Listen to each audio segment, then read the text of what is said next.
بسم اللہ الرحمن الرحیم۔ اس وقت ایک عربی پوسٹ، اس پر کچھ گزارشات کرنا مقصود ہے کہ عربی کے اندر ایک کوئی جبران خلیل نام کا ایک بندہ ہے، تو اس کی ایک پوسٹ نظر سے گزری، اس میں اس نے کہا کہ شادی جو ہے وہ آپ بچپن میں ہی کر لیں، کیونکہ جب جیسے جیسے آپ بڑے ہوں گے آپ میں عقل آ جائے گی، تو عقل آنے پر آپ شادی نہیں کریں گے، کیونکہ دانا بندہ جو ہے نا، عاقل بندہ جو ہوتا ہے وہ شادی نہیں کرتا۔ نعوذ باللہ ثم نعوذ باللہ من ذالک۔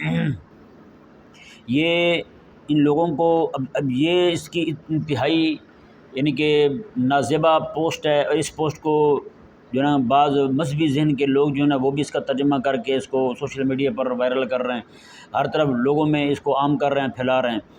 تو یہ پوری کائنات میں کریم آقا صلی اللہ علیہ وآلہ وسلم کو اللہ تبارک و تعالی نے سب سے زیادہ عقل اور دانائی اور فہم عطا فرمایا۔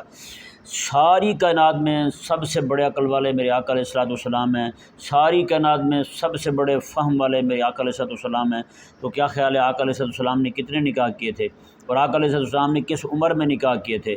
اور پوری کائنات میں علماء، اہل اللہ، صوفیاء لوگ جو ہیں، بزرگان دین جو ہیں، وہ سارے نکاح کرتے ہیں، اور بہت سارے لوگوں نے اپنی جو ہے وہ 40-50 سال کے بعد بھی انہوں نے نکاح کیے ہیں۔ تو پھر کیا کہیں گے آپ کو؟ سارے جو ہے نا وہ نعوذ باللہ من ذالک، جو اس نے بات کی ہے کہ وہ اس بات کو اگر اس طرف منسوخ کی جائے تو کتنی انتہائی گستاخانہ بات نکلتی ہے اس میں سے۔